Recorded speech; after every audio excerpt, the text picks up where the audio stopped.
Bonjour à tous.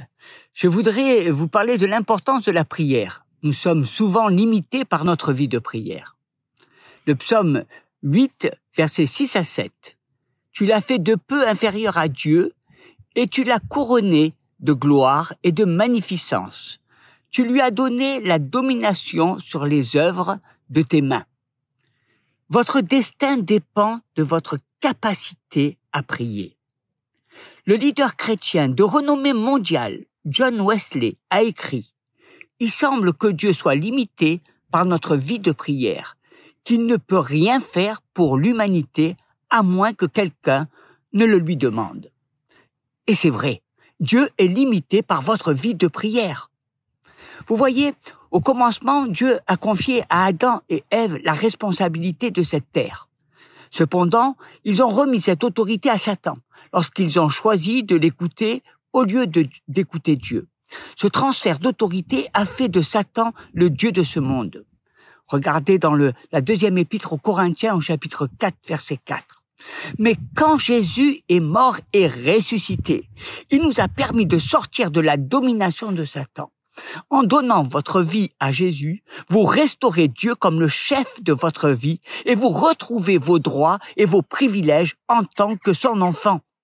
Ceci étant dit, c'est toujours à vous de faire respecter ces droits et privilèges, et c'est là que la prière entre en jeu. La prière est ce qui relie le surnaturel au naturel. C'est ce qui apporte la puissance de Dieu dans votre situation. En fait, la prière, c'est comme invoquer vos droits en tant que citoyen de votre pays. Vous avez le droit à la vie, la liberté et la sécurité de la personne. Mais si quelqu'un menace votre vie, c'est à vous de parler aux autorités et de faire respecter vos droits. De la même manière, la prière est une manière de faire valoir vos droits en tant que disciple du Christ. La charte des droits de Dieu comprend la santé, la prospérité, la protection, la paix et la joie. Donc si quelqu'un ou quelque chose menace de vous les enlever, c'est à vous de faire respecter vos droits par la prière. Dieu ne vous imposera pas son aide, mais il est toujours prêt et disposé à vous aider lorsque vous le demandez. Quels droits devez-vous faire respecter aujourd'hui? Une question que beaucoup de chrétiens se posent. La prière est-elle nécessaire? Vous ne possédez pas parce que vous ne demandez pas, dit l'apôtre Jacques au chapitre 4, verset 2. Avons-nous vraiment besoin de prier? Matthieu, chapitre 6, verset 8, dit « Votre Père sait ce dont vous avez besoin avant que vous le lui demandiez. » Il semblerait donc que la prière ne soit pas nécessaire. Cependant, ce n'est pas vrai. Ce n'est pas parce que Dieu sait ce que vous allez dire que vous n'avez pas besoin de le dire. Jacques l'explique clairement. Il dit, si vous ne demandez pas, vous n'obtenez pas. Le problème avec la prière est qu'il y a tellement d'idées fausses à ce sujet. Certains pensent que les réponses viennent de la répétition.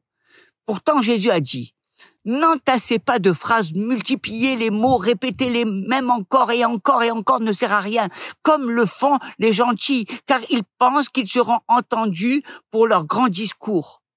Matthieu chapitre 6, verset 7.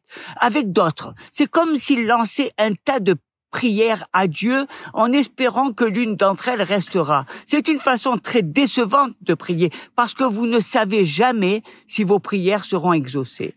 En fait, si vous priez sans connaître la volonté de Dieu, vos prières ne seront pas efficaces. Permettez-moi de vous donner un exemple. Disons qu'un homme recherche la femme de ses rêves. Il remarque la femme de son ami et pense qu'elle serait parfaite. Alors, il prie pour qu'elle soit sa femme. Cette prière sera-t-elle efficace? Non. Le 10e commandement dit de ne pas convoiter la femme d'autrui, afin que l'homme n'obtienne aucune aide de Dieu pour obtenir la femme de son ami pour lui-même. Il a besoin d'étudier la parole pour savoir pourquoi il peut prier. La même chose est vraie pour vous. Savoir pourquoi vous pouvez prier, puis prier pour cela est absolument vital. Ne soyez pas une personne qui ne l'a pas fait parce que vous ne demandez pas. Comment va ta vie de prière? Pourquoi tant de disciples de Jésus souffrent-ils d'une vie de prière insatisfaisante et se considèrent de ce fait comme des chrétiens de seconde main? Je pense que le problème ne concerne pas la qualité du chrétien, mais sa méthode de prière. Bien entendu, aucun changement de méthode ne donnera de sens à la vie de prière de quelqu'un qui est spirituellement mort. Par contre, il en va différemment pour ceux qui sont spirituellement vivants. Ils sont nés de nouveau par leur foi en Christ et remplis du Saint-Esprit. La présence du Saint-Esprit les pousse, en tant qu'enfants de Dieu, à crier « Abba Père », leur donnant une orientation divine qu'ils n'avaient pas auparavant. En d'autres termes, tous ceux qui sont remplis du Saint-Esprit veulent réellement prier. Quelle est la méthode de prière pour la plupart des chrétiens? La voici. Lorsque nous prions, nous avons tendance à toujours répéter les mêmes choses, concernant les mêmes sujets. Tôt ou tard, ce genre de prière devient ennuyeux. Lorsque la prière est ennuyeuse, vous n'avez pas envie de prier. Et lorsque vous n'avez pas envie de prier, vous ne priez pas, ou alors sans ferveur, ou sans régularité. La prière devient alors plus un devoir qu'un plaisir. Le problème n'est pas que nous prions à propos des mêmes choses encore et encore. Prier pour les mêmes choses la plupart du temps est normal. Cela s'explique par le fait que nos vies tendent à être constituées des mêmes choses jour après jour. Heureusement que des changements drastiques n'apparaissent pas très souvent dans notre vie. Non, le problème ne vient pas du fait que nous prions toujours à propos des mêmes sujets. Le problème vient du fait que nous avons tendance à dire toujours les mêmes choses à propos des mêmes sujets. Et le résultat est que nous nous retrouvons à parler à la personne la plus fascinante de l'univers à propos des choses les plus importantes de notre vie, et cela en nous ennuyant à en mourir. Nous pouvons donc expérimenter l'ennui dans la prière, non pas parce que nous n'aimons pas Dieu ou parce que nous n'aimons pas le sujet pour lequel nous prions, mais bien à cause de notre méthode de prière. Quelle est la solution? La solution est conduite par le Saint-Esprit. Elle est simple. Lisez lentement un passage de la Bible et priez à propos de tout ce qui vous vient à l'esprit. Alors que vous lisez, faites cela et vous n'aurez plus jamais besoin de répéter les mêmes choses encore et encore dans vos prières. Simple, puissant, biblique. Prier la Bible n'est pas compliqué. Lisez quelques versets de la Bible. Faites une pause à la fin de chaque phrase ou de chaque verset et priez selon ce que cela vous invoque. Supposons que vous priez à travers le psaume 23, après avoir lu le verset 1. L'Éternel est mon berger. Vous pourriez commencer par remercier Dieu d'être votre berger. Puis, vous pourriez lui demander de prendre soin de votre famille, faire de vos enfants ou petits-enfants ses brebis pour qu'il aime aussi comme leur berger. Après cela, vous pourriez prier pour vos sous-bergers à l'église, que Jésus puisse prendre soin d'eux comme ils prennent soin de vous. Puis, quand plus rien ne vous vient à l'esprit, allez à la ligne suivante, je ne manquerai de rien. Vous pourriez le remercier de ne jamais vraiment avoir été dans une situation de manque, ou prier pour quelqu'un, peut-être quelqu'un que vous connaissez, ou pour un chrétien en situation de persécution, qui lui vit le manque. Vous pouvez continuer à lire le psaume jusqu'à ce que vous n'ayez plus de temps. Vous ne pourrez pas être à court de choses à dire. Si c'est le cas, allez à un autre psaume. Et le meilleur dans tout ça, c'est que cette prière ne sera pas comme toutes les autres prières que vous avez déjà faites dans votre vie. Cela signifie que si vous priez la Bible, vous ne direz pas encore et encore les mêmes choses à propos des mêmes sujets. Parlez simplement à Dieu à propos de ce qui vous vient à l'esprit alors que vous parcourez sa parole, verset après verset. En d'autres termes, ouvre ta Bible, commence à la lire et fais une pause à chaque verset pour le transformer en prière. Si rien ne vous vient à l'esprit, allez au verset suivant. Si vous ne comprenez pas ce verset, allez au suivant. Si le verset suivant est clair comme de l'eau de roche, mais n'invoque rien, continuez à lire. Si vous avez envie de vous attarder sur un seul verset, priez sur ce verset aussi longtemps que vous le souhaitez. Avec cette méthode, vos prières seront guidées et façonnées par l'Écriture et seront bien plus conformes à la parole et à la volonté de Dieu qu'elles ne le seraient si vous construisez toujours vous-même vos prières. Vous voyez, la qualité de notre prière, le manque de prière peut limiter l'action de Dieu dans nos vies. Ouvrez vos cœurs et demandez au Saint-Esprit de vous aider. Je voudrais vous plonger dans le thème de la prière. Je voudrais que vous arrêtiez un moment vos activités et que vous vous concentriez pour écouter ce message important. J'aimerais que vous réalisiez que c'est Dieu qui vous parle et que vous puissiez réaliser qu'à travers ce message, votre vie peut changer, votre monde peut changer. Votre vie peut être limitée par la qualité de votre vie de prière. La réalisation du plan de Dieu dans votre vie dépend de vous et pas des autres. Le psaume 78, versets 40 et 41. Que de fois ils se révoltèrent contre lui dans le désert, que de fois ils l'irritèrent dans la solitude. Ils ne cessèrent de tenter Dieu et de provoquer le Saint d'Israël. L'attitude de ces enfants d'Israël a empêché Dieu d'agir. Si nous n'avons pas la foi, nous ne pourrons pas voir les merveilles de Dieu dans notre vie. La foi nous pousse à prier, à parler aux montagnes, à avoir une relation intime avec Dieu. Le prophète Ésaïe, au chapitre 59, versets 14 à 19. « Et la délivrance s'est retirée, et le salut se tient éloigné, car la vérité trébuche sur la place publique, et la droiture ne peut approcher, la vérité a disparu. Et celui qui s'éloigne du mal est dépouillé. L'Éternel voit d'un regard indigné qu'il n'y a plus de droiture. Il voit qu'il n'y a pas un homme. Il s'étonne de ce que personne n'intercède. Alors son bras lui vient en aide et sa justice lui sert d'appui. Il se revêt de la justice comme d'une cuirasse et il met sur sa tête le casque du salut. Il prend la vengeance pour vêtement et il se couvre de la jalousie comme d'un manteau. Il rendra à chacun selon ses œuvres, la fureur à ses adversaires, la pareille à ses ennemis. Il rendra la pareille aux îles. On craindra le nom de l'Éternel depuis l'Occident et sa gloire depuis le soleil levant. Quand l'ennemi viendra, comme un fleuve, l'Esprit de l'Éternel le mettra en fuite. Le prophète Ésaïe avait prophétisé que Jésus arriverait. Dieu regardait la terre en ce temps-là, et voilà comme il la voyait. Le constat est amer.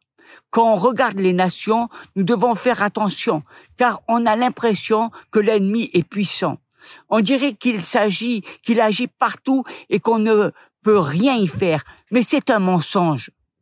Vous savez, quand on prie tous ensemble d'un même cœur, on ressent cette force qui bouillonne à l'intérieur de nous. Le Saint-Esprit qui nous envoie ces paroles.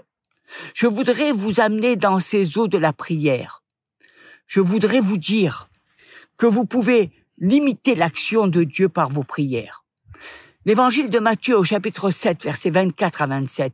Quiconque entend ces paroles que je dis et les met en pratique, sera semblable à un homme prudent qui a bâti sa maison sur le roc.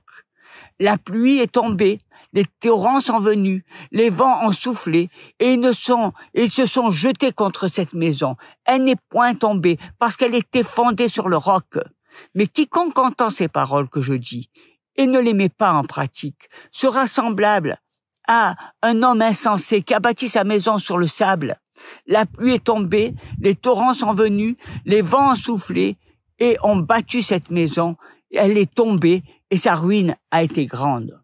En écoutant cet enseignement et en le mettant en pratique, vous bâtirez votre maison sur le roc.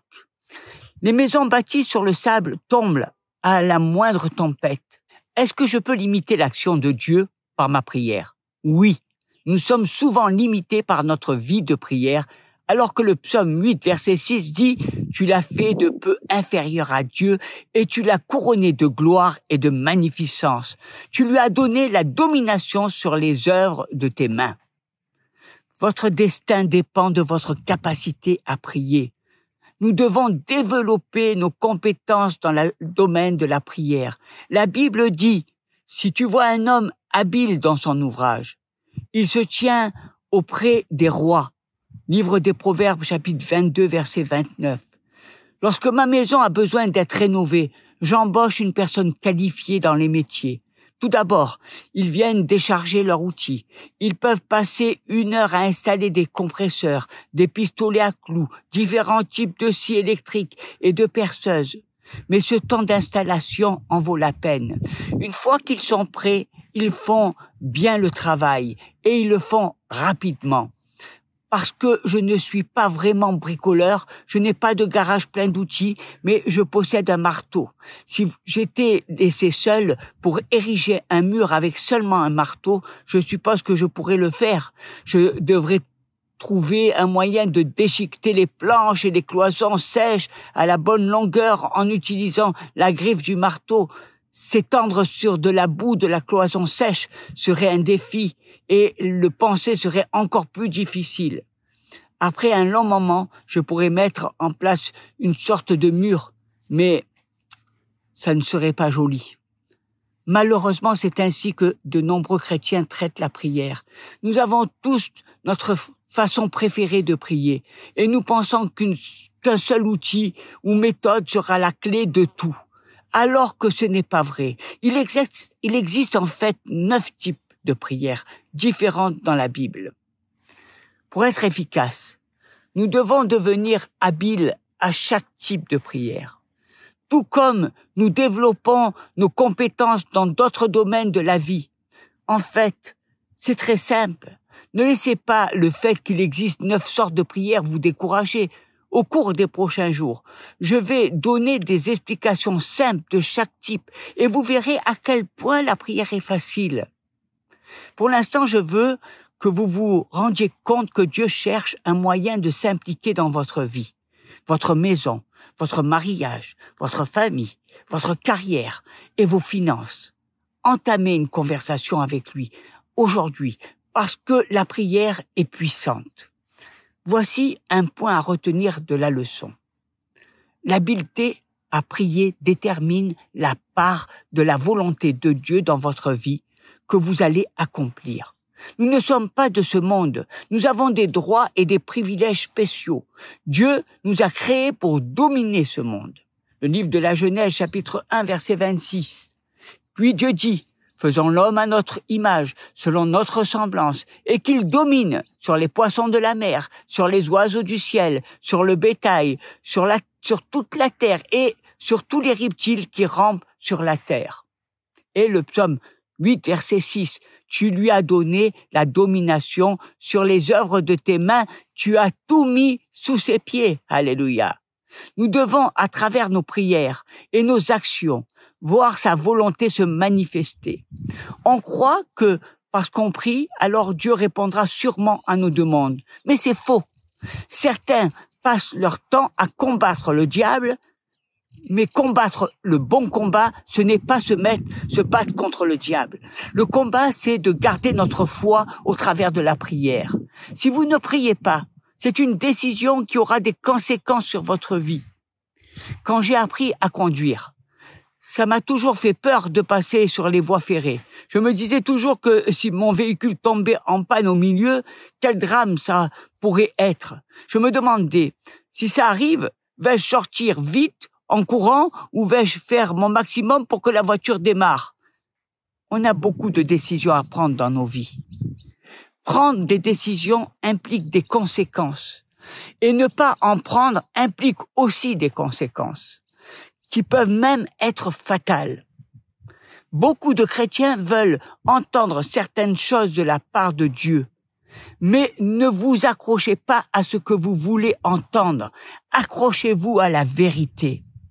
La vérité vous confrontera et vous affranchira, certainement parce que ça vous poussera à agir autrement. Beaucoup de chrétiens voudraient entendre que de belles paroles, mais on ne va pas très loin comme cela. Le diable rôde, vous n'aurez pas que des jours tout roses. La Bible nous dit que le diable vient pour dérober, égorger et détruire. Donc, si vous vous tenez droit dans la prière, vous résisterez parce que la vérité vous aura enseigné que le diable est un ennemi déjà vaincu. La parole de Dieu est une arme. Quand vous priez, le Saint-Esprit vous guide. Votre connaissance de la parole et la qualité de votre vie de prière déterminera votre destinée. Cela déterminera aussi la manifestation de la volonté de Dieu dans votre vie. Il y a des gens qui disent « Ma vie se passe bien, mais est-ce que c'est réellement le plan de Dieu ?